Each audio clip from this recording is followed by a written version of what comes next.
Read Primordial Rimuru by H_ZZ19. Return.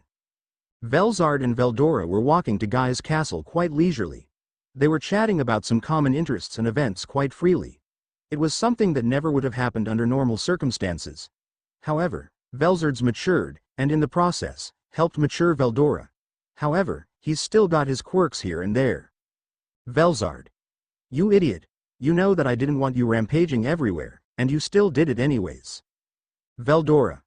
I didn't know, but you didn't have to kill me instantly. Vald. Vald was like Valdora in a sense.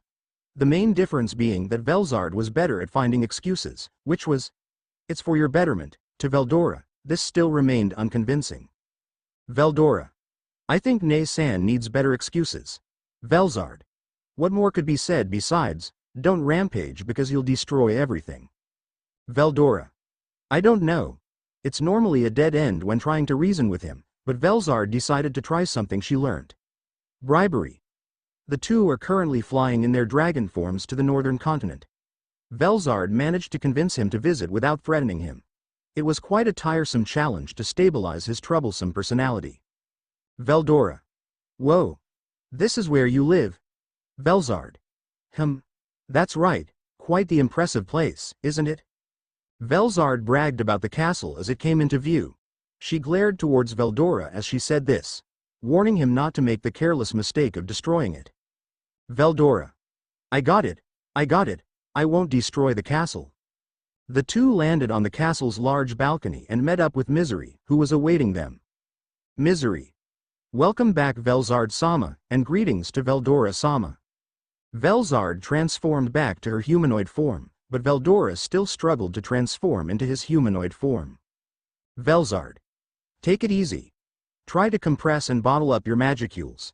Use it to form a body for yourself, just as we practiced. Valdora grunted and looked like he was taking a dump.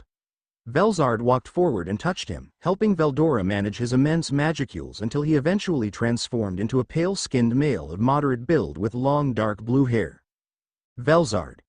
You forgot to manifest your clothes. Valdora. Alright, sorry Nay-san. Valdora manifested a loose dark blue shirt with light blue sleeves that reached his knees. It was always an odd sight for Vald, who kept mistaking Valdora's human appearance with the late Veldanova's appearance. But, more than that. Vald. Why do you always come up with feminine clothes? Actually, why do they always look similar to mine?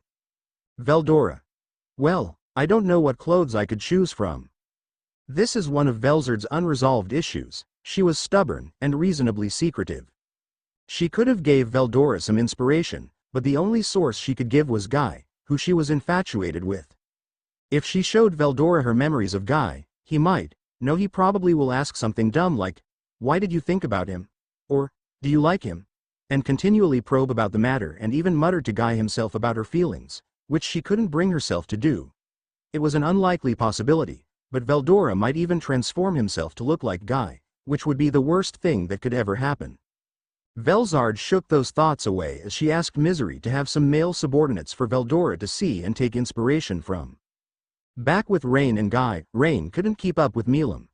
That much was obvious from the get-go. Even if Rain was to pour her all into fighting Milim, no, she couldn't ever fight Milim seriously. Rain's magicule pool, although large, is not infinite like Milim's, who could endlessly make more with her stardust generator. Even the move she practiced for a while, Humid Slicer, proved futile against Milim. Had a cheerful smile on her face as she fought. Maybe she really does hate me. Such a thought popped into Rain's head. It was unthinkable that the child she spoiled so much rejected her so easily. It was uncanny, and it further convinced her that her master, Guy, had something to do with this. Her eyes focused on both Milim and Guy, who was still relaxing across the room. Rain. You bastard. Rain grit her teeth. She had to be smarter. What does she have to do to win? Well, firstly, she needs to know why she's stuck in this situation, and why Milim's fighting her in the first place. Luckily, Milim is clearly holding back. Maybe she's under some sort of mind control? In a last-ditch effort, to at least know if Milim's doing this of her own volition, Rain uses Psi Channel, a move Misery taught her. It allowed the user to break others' thought communication and mind control. To Rain's dismay, Nothing changed after it was used. Rather, Milim's attacks increased even more, as if she was angered by Rain's assumption of mind control.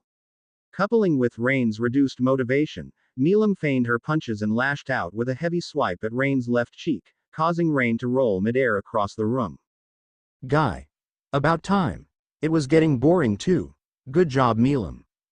Milim ran to Guy, who gave her a few head pats. Milim responded with a sweet gaze and a happy hum. Velzard. You two seem to be bonding quite excessively well if none of you could even tell I was back. Perfect timing, Guy thought. Velzard entered the room and started to complain about not answering the door even though she was knocking for several minutes. Then she complained about not being able to see Milim for a while. Rain. V. Velzard Sama. Velzard. Oh. Why are you laying on the ground, Rain? Rain wanted to shriek at the top of her voice, but she examined herself, and found no wounds, not even a bruise. She checked her outfit and nothing was out of place. It doesn't make sense. Was it all an illusion? Rain thought. Her eyes focused back at Guy, and Milim was nowhere to be seen. Rain started to feel tired. All she wanted right now was a good sleep on a comfy bed. She couldn't understand. Velzard hugged Guy and left the room. Guy walked up to Rain and gave an eerie feeling, followed by a wicked glee that delighted in Rain's confusion. It was here, once again, Rain understood that her master, the red primordial demon, cannot be scoffed at. Meanwhile, Veldora couldn't decide what he wanted his appearance to be like. After all, these demons didn't exactly suit his preferences, and moreover he didn't want to end up being mistaken for a mere subordinate, so he had to choose an appearance carefully. This tedious decision-making didn't help the modeling demons one bit, as they have been standing and making poses for hours to better show off their appearances. They were all fairly muscular, which was supposed to indicate strength, so that's an aspect Veldora chose for his appearance. Hair also seemed to make one look better, so he also chose that aspect. Other than that, he couldn't decide the clothing, eye color, hair color, and everything else. Veldora needed more. A greater inspiration. Velzard. You're taking an awful while. Veldora. Enne-san. Velzard. Hey. Don't get so worked up. It's natural to take a while to decide what you want your appearance to look like. However, those demons can't stick around forever just for you. Veldora. Right. Sorry. Is there any food? Velzard summons Misery and asks her to cook some food for her and Veldora. Veldora seems to be the most excited, not having been able to eat anything good for centuries, nor has he been able to do anything else for that matter since he's always been too focused on rampaging mindlessly. Veldora. It's not mindless. Velzard. Sure. Then how would you describe it? Veldora. It's just a period of growing up. I'm sure you've done something like this in the past too. Velzard. Of course I've rampaged before, idiot. I've stopped thousands of years ago, and I've certainly not blamed it purely on instincts. Veldora. GLRK. Velzard. Anyways, could you introduce yourself to your niece Milim? I'm sure she'll be thrilled to meet her second uncle. Veldora. Second? Who's the first uncle? Velzard. Guy. Veldora. Guy? Velzard. The red primordial. Veldora. Oh. The red primordial? Are you saying that you and him? Velzard. No, idiot. Not yet anyways. Veldora. I didn't catch that last part. Velzard. It's nothing. Now let's go see our niece. Inside Guy's mind, it was all a stir. Mostly just infighting, like a non-stop radio in your head. That's what Guy, or rather what Rimuru, was facing. How bothersome. This isn't what I wanted, but there's no helping now. It seemed like a great idea at the time, merging with the red primordial soul to create a personality befitting both of them and create a prideful demon that will lead to a somewhat consistent timeline. However, the inner Guy was leaking in some areas, and the inner Rimuru let it be for quite a while, similar to autopilot mode to get through the boring stuff, except for some circumstances where he suppressed his other ego to make better decisions. Maybe I shouldn't have kicked out Seal. Rimuru still laments Seal, though his other dominant ego wouldn't let her back, which caused these annoying mood fluctuations. Rimuru finds it quite hard to manage everything at once, especially since he employed multiple parallel existences, some that spanned across multiverses simultaneously. He doesn't want to think about it too hard because it'll make his head hurt even more. Rimuru let his alter ego take the handrails predominantly to prevent himself from getting too attached and to fly by the centuries, though, as aforementioned, sometimes he has to take back the reins to ensure things don't get too out of control. Rimuru. Hey, what are you thinking about? Guy, come. Rimuru. It's me, or rather, the other you. Guy is now communing with the other Rimuru he summoned just for Walpurgis. After all, he couldn't think of anyone else except himself because his alter ego was extremely prideful. These little talks normally occur at least once every year, or decade. Time flies, and Rimuru does not want to forget his roots, since his alter ego again consistently challenges Rimuru's submissive mindset, traumatized by Shion, Shuna and Seal. Guy. State your business and then leave me be. Rimuru. Wow, you don't have to be so hostile.